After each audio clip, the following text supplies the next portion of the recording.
Je suis ravie d'être avec vous ce soir pour parler d'intégration continue et de déploiement continu. Moi, je m'appelle Morgane, je suis à Théodo depuis 2 ans et je suis tech lead. Un des trucs que je préfère dans mon boulot, c'est bidouiller ma CI et ma CD. Donc CI/CD ou intégration continue et déploiement continu, qu'est-ce que c'est? C'est tous les outils qui vont permettre d'automatiser le contrôle de la qualité de votre code, de votre application. Et CD, c'est tous les outils qui vont permettre de déployer automatiquement votre application. Je pense que tous les développeurs sont d'accord pour se dire qu'avoir une CI/CD sur son projet, c'est une vraie plus-value, ça apporte beaucoup de choses sur l'expérience développeur. Sans CI/CD, on va développer notre feature. Ensuite, le développeur doit penser à lancer les tests et checks de qualité. Il peut oublier, il peut avoir la flemme. On se retrouve avec des bugs en prod, on se retrouve avec un code de mauvaise qualité, pas très maintenable. Et puis après, le développeur doit aussi déployer lui-même son application, ça prend du temps, il a un peu la flemme. Avec une CI/CD, on développe la feature, on balance tout ça à notre CI/CD et elle s'occupe de lancer les tests, de checker la qualité. Si tout va bien, elle déploie et nous, on n'a rien à faire. Du coup, une CI/CD, c'est trop cool. On commence un projet, on en met une sur son projet. Au début, tout se passe bien, pas trop de bugs, la qualité du code est bien checkée. Et puis, au bout de quelques mois, quelques années, votre application évolue et vous vous retrouvez avec une CI qui dure 20 minutes, 30 minutes, 1 heure. On passe des heures à fixer un bug en prod parce que la CI tourne. On passe des heures à déployer des nouvelles features en prod. Et du coup, tous les développeurs détestent leur CI/CD. À Théodo, on s'est dit que c'était pas une fatalité. Et en fait, on a remarqué que sur la plupart des projets, en configurant correctement sa CI et avec quelques petits tips, on arrivait à garder des CI autour de 5 minutes. Pourquoi 5 minutes comme ordre de grandeur? C'est à peu près le temps pour aller prendre un café. Du coup, pourquoi ça? Vous allez pusher votre code, lancer votre CI/CD, vous allez faire votre petite pause café, papoter avec vos collègues, vous revenez et votre CI a fini de tourner. Vous pouvez vérifier si elle n'a pas cassé ou faire relire votre code par un autre développeur. Et vous n'avez pas besoin, comme ça, de changer de contexte entre chaque pipeline de CI/CD. L'avantage aussi, quand vous bossez en agile, c'est que du coup, ça vous encourage à pousser votre code régulièrement. Vous pouvez pousser plusieurs fois dans la journée, faire tourner des CI/CD plusieurs fois dans la journée. C'est pas grave parce que ça dure pas longtemps. Du coup, dans ce talk, je vais essayer de vous montrer comment on peut, au fur et à mesure de la vie de son application, garder une CI/CD qui dure environ 5 minutes. On crée notre première application et au début, on a une CI toute simple avec un build et une CD avec un deploy. Donc en bleu, vous avez la CI, en violet, la CD. Les petits carrés, ça s'appelle un job et le tout, c'est une pipeline. Donc on a notre première CI/CD, ça dure environ 2 minutes, tout va bien. On commence à avoir des bugs sur notre application. Donc on va rajouter des tests unitaires. On le rajoute dans le même job, en série pour l'instant. Un peu plus de bugs, on a des nouveaux services dans notre application, on va faire des tests d'intégration. On a ensuite des bugs de typage qui apparaissent, donc on va rajouter un check de typage. Notre CI commence à être un peu plus lente, prendre plus de temps. On veut du code de qualité, on va rajouter un check de linting, pareil, un peu plus de temps. On veut vérifier qu'on n'a pas de vulnérabilité sur nos dépendances. On rajoute un test d'audit, encore plus de temps. Bon, là, 15 minutes, la pause café elle commence à être un peu trop longue. Du coup, qu'est-ce qu'on peut faire dans ce cas-là? On va pouvoir paralléliser ces tests. Donc, au lieu de les lancer dans le même job tous en série, on va les mettre dans des jobs différents et les lancer en parallèle dans ce qu'on appelle un stage. Du coup, là, votre CI, elle va durer le temps du job le plus long, en l'occurrence ici, du test d'intégration. Quand vous séparez vos différents tests et checks, vérifiez que vous n'en avez pas dupliqué.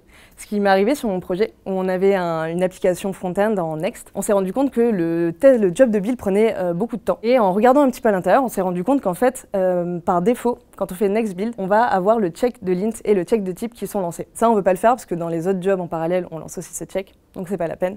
Donc on a simplement modifié la config de Next pour, dans la CI, ne pas lancer les tests de type et les tests de l'int. Vous avez quelques commandes comme ça de build ou d'install où il faut faire attention de leur comportement par défaut. Typiquement, notre back qui était en Java, le maven install, en fait, par défaut, lance tous les tests unitaires. Donc attention à comment vous les relancez, si vous les relancez après. Trop cool, on a nos tests en parallèle, notre CI dure 4 minutes, on continue de développer, quelques mois passent. Et puis, notre CI redépasse les 5 minutes. Est-ce qu'on ne peut pas faire quelque chose pour réduire un peu ce temps-là? On va sortir notre petite loupe et on va se rendre compte que dans chacun des jobs, on a toujours un même step qui est le step d'installation. Quand on crée un nouveau job, quand la CI crée un nouveau job, elle va créer une toute nouvelle machine où il n'y a rien dessus.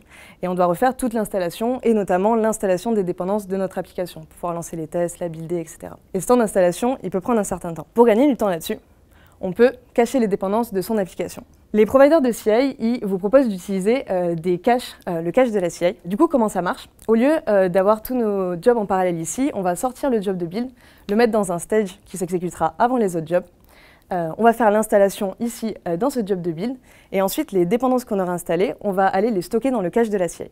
Comme ça, dans nos autres jobs ici, on va pouvoir récupérer le cache directement et pas besoin d'aller chercher les dépendances sur Internet. On va pouvoir juste lancer l'install, elle va être super rapide parce qu'on a déjà les dépendances installées et nos jobs vont tourner beaucoup plus rapidement. L'avantage de faire ça, c'est que pour la plupart des providers de CI, en fait, vous pouvez aussi partager le cache entre vos différentes pipelines.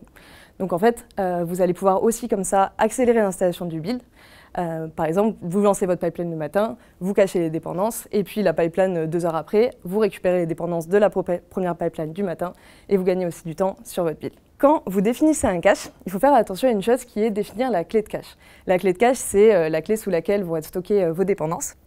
Et cette clé de cache, on veut la définir pour récupérer les dépendances uniquement si vos dépendances correspondent exactement à celles de l'application. Du coup, pour faire ça, ce que je vous recommande, c'est dans la clé de cache, utiliser le hash du fichier où vous déclarez vos dépendances et les versions des dépendances. Par exemple, pour du TypeScript, ça va être le yarn lock ou le package lock. Pour du Python, on sera le fichier requirement, etc. Ça, c'est un exemple avec CircleCI. Donc, on définit la clé de cache avec le hash du yarn lock et le chemin vers vos dépendances, ici par exemple vos node modules. Et comme ça, vous récupérez votre cache uniquement quand vous en avez besoin. Ce qu'il faut faire attention aussi, c'est de récupérer et sauvegarder le cache uniquement au moment où c'est nécessaire. En fait, récupérer et sauvegarder le cache, ça a quand même un coût. Et du coup, on ne veut pas le faire n'importe quand. Avec les providers comme CircleCI ou GitHub Actions, c'est fait assez naturellement. En fait, il ne va jamais push votre cache si la clé n'a pas changé, s'il a réussi à récupérer quelque chose. Donc si vos dépendances ne sont pas changées, il ne va pas push. Par contre, pour GitLab CI, par exemple, c'est vous qui définissez à quel moment vous récupérez et sauvegardez le cache. On appelle ça la policy, donc pull push ou pull ou push. Par défaut, ça va être tout le temps pull push, donc on va tout le temps récupérer et sauvegarder le cache. C'est effectivement ce qu'on veut faire dans le premier job de build parce qu'on veut récupérer le cache de la pipeline précédente et pusher nos nouvelles dépendances mises à jour. Par contre, pour les autres jobs, ça ne sert à rien de repusher, on l'a déjà fait au début de la pipeline, donc on va juste vouloir pull. Soyez aussi vigilants sur votre cache, est-ce qu'il est bien utile, est-ce que vous récupérez bien au bon moment votre cache. Sur toujours ce même projet en front-end, on installait dans la CI nos dépendances avec npm CI. Ça permet de faire un clean install, donc en fait ça va permettre de vérifier que vous avez bien fixé vos dépendances, bien installé les mêmes dépendances qu'en prod. Et en fait ce que fait npm CI, c'est que ça supprime tous vos node modules pour tout réinstaller. Donc en fait nous on récupérait les node modules, on les supprimait, on lançait npm install, on poussait, on les récupérait, on les supprimait, enfin on perdait du temps. Du coup ce qu'on a fait, c'est qu'on a simplement gardé npm CI dans le build en évitant de le cache de la pipeline précédente.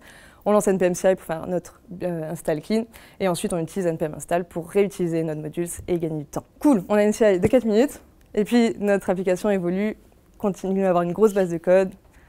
On arrive 10 minutes. Bon, qu'est-ce qu'on peut faire pour éviter que ça continue d'augmenter comme ça? Le troisième tip que je peux vous donner, c'est de lancer uniquement les tests et les checks sur le code que vous avez modifié. Typiquement, vous avez un monorepo avec un front, un back ou avec plusieurs microservices.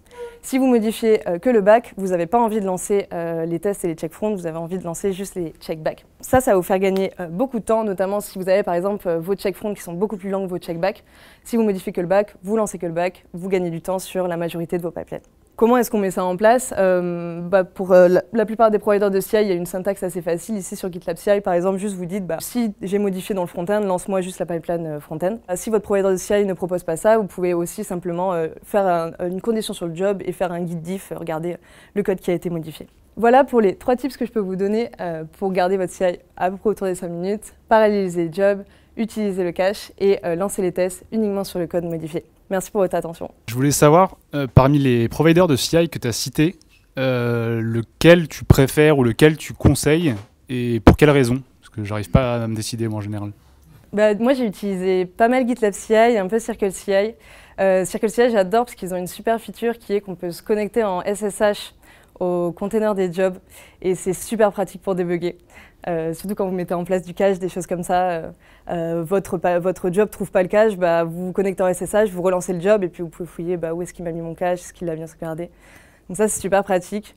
CircleCI en plus il gère un peu mieux le cache que GitLab CI comme j'en ai parlé. Après ça dépend aussi de ce que vous voulez faire. Je sais que GitHub Action a aussi une super feature pour faire des matrices quand vous avez des monorepos avec plusieurs packages différents où vous lancez les mêmes tests sur chacun des packages. Il y a une fonctionnalité matrice qui permet de faire ça assez bien, de checker le code que vous avez modifié, etc. Donc c'est un peu aux besoins de vos projets aussi. Voilà. Et ce que vous impose le client des fois aussi, on n'a pas trop le choix. Du coup, dans la dernière astuce, grosso modo, c'était de lancer que le test sur le code qui a changé. Par contre, donc tu disais, bon, les tests back ou les tests front. Par contre, des fois, si tu as des tests dans le front, sur des tests d'intégration, en changeant le back, tu peux casser ces tests front. Comment tu gères ça? Est-ce que tu dis que c'est marginal et c'est pas grave ou... En général, si tu as changé et le back et le front, tu vas vouloir lancer les deux pipelines. Si tu as changé juste le back, tu peux par exemple imaginer mettre en place un job qui va vérifier le contrat. Du coup, comme ça, si ton back a été modifié, tu checks si le contrat n'a pas été modifié. S'il n'a pas été modifié, a priori, tu n'as aucun souci pour le front. Ça devrait continuer à tourner. Je pense que c'est important aussi dans un monorepo de garder vraiment les deux indépendants. Ça vous fait gagner de temps dans la CI, c'est plus maintenable. Donc les isoler au maximum finalement. Ouais, c'est ça. Okay. Merci pour les tips. J'ai une petite question. Est-ce que tu as essayé peut-être d'augmenter les capacités des runners? Est-ce que c'est quelque chose qui a été exploité? Si tu arrives à un moment donné à, on va dire, à la limite de ce que tu as pu faire comme optimisation? Ouais, bah moi j'ai toujours utilisé les runners par défaut du SaaS, quoi. Du coup, je pense qu'on n'a pas forcément la main là-dessus. Si on a une infra on-premise, donc si on met sa CI sur nos serveurs, là on peut essayer de jouer un peu avec.